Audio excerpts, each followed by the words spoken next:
Évangile selon Jean, chapitre 18. Après avoir dit cela, Jésus sortit avec ses disciples pour aller de l'autre côté du ravin du Cédron, où se trouvait un jardin dans lequel il entra, lui et ses disciples. Judas, qui le livrait, connaissait l'endroit parce que Jésus et ses disciples s'y étaient souvent réunis. Judas prit donc la cohorte et des gardes envoyés par les principaux sacrificateurs et par les pharisiens, et s'y rendit avec des torches, des lanternes et des armes. Jésus, sachant tout ce qui devait lui arriver, s'avança et leur dit : « Qui cherchez-vous » Ils lui répondirent : « Jésus de Nazareth. » Il leur dit : « C'est moi. » Judas, qui le livrait, se tenait avec eux. Lorsque Jésus leur eut dit : « C'est moi », ils reculèrent et tombèrent par terre. Il leur demanda de nouveau : « Qui cherchez-vous » Et ils dirent : « Jésus de Nazareth. » Jésus répondit : « Je vous ai dit que c'est moi. Si donc c'est moi que vous cherchez, laissez partir ceux-ci. » C'était afin que s'accomplisse la parole qu'il avait dite : « Je n'ai perdu aucun de ceux que tu m'as donnés. » Simon-Pierre, qui avait une épée, la tira, frappa le serviteur du souverain sacrificateur et lui trancha l'oreille droite. Le nom du serviteur était Malchus. Jésus dit à Pierre : « Remets ton épée au fourreau. Ne boirai-je pas la coupe que le Père m'a donnée ?» La cohorte, le tribun et les gardes des Juifs saisirent alors Jésus et le lièrent. Ils l'emmenèrent d'abord chez Anne, car c'était le beau-père de Caïphe, qui était souverain sacrificateur cette année-là. Et Caïphe était celui qui avait donné ce conseil aux Juifs : il est préférable qu'un seul homme meure pour le peuple. Or Simon-Pierre, ainsi qu'un autre disciple, suivait Jésus. Ce disciple était connu du souverain sacrificateur, et il entra avec Jésus dans la cour du souverain sacrificateur. Mais Pierre se tenait dehors près de la porte. L'autre disciple, connu du souverain sacrificateur, sortit, parla à la gardienne de la porte et fit entrer Pierre.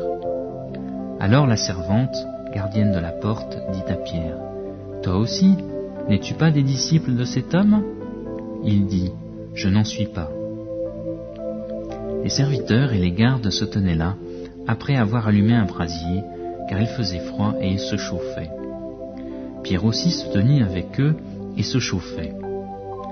Le souverain sacrificateur interrogea Jésus sur ses disciples et sur son enseignement. Jésus lui répondit : « J'ai parlé ouvertement au monde. J'ai toujours enseigné dans la synagogue et dans le temple, où tous les Juifs s'assemblent. Et je n'ai pas parlé de rien en secret. Pourquoi m'interroges-tu ? Demande à ceux qui m'ont entendu de quoi je leur ai parlé. Voici qu'ils savent, eux, ce que moi j'ai dit. » À ces mots, un des gardes qui se trouvait là donna une gifle à Jésus en disant : « Est-ce ainsi que tu réponds au souverain sacrificateur » Jésus lui répondit : « Si j'ai mal parlé, prouve ce qu'il y a de mal. Et si j'ai bien parlé, pourquoi me frappes-tu » Alors Anne l'envoya lié à Caïphe, le souverain sacrificateur. Simon-Pierre se tenait là et se chauffait.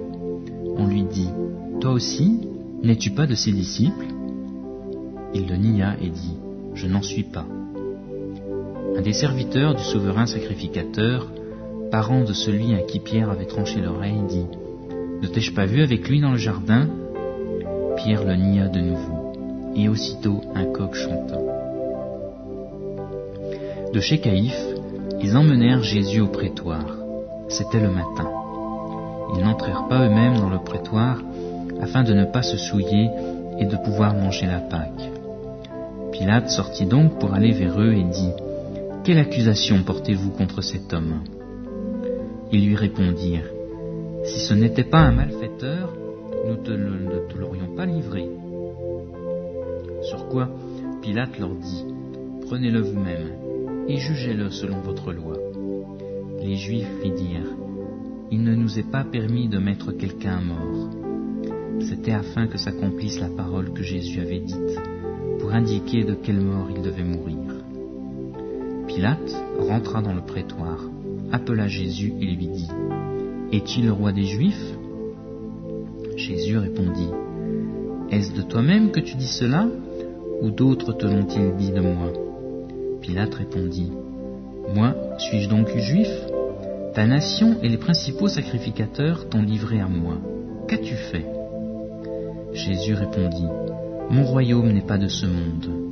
Si mon royaume était de ce monde, mes serviteurs auraient combattu pour moi, afin que je ne sois pas livré aux Juifs. Mais maintenant mon royaume n'est pas d'ici-bas. » Pilate lui dit, « Tu es donc roi » Jésus répondit, « Tu le dis, je suis roi. Voici pourquoi je suis né, et voici pourquoi je suis venu dans le monde, pour rendre témoignage à la vérité. Quiconque est de la vérité écoute ma voix. » Pilate lui dit, « Qu'est-ce que la vérité ?» Après avoir dit cela, il sortit de nouveau pour aller vers les Juifs et leur dit, « Moi, je ne trouve aucun motif de condamnation en lui. Mais c'est parmi vous une coutume que je relâche quelqu'un à la fête de Pâques. Voulez-vous que je vous relâche le roi des Juifs » Alors de nouveau ils crièrent, « Non, pas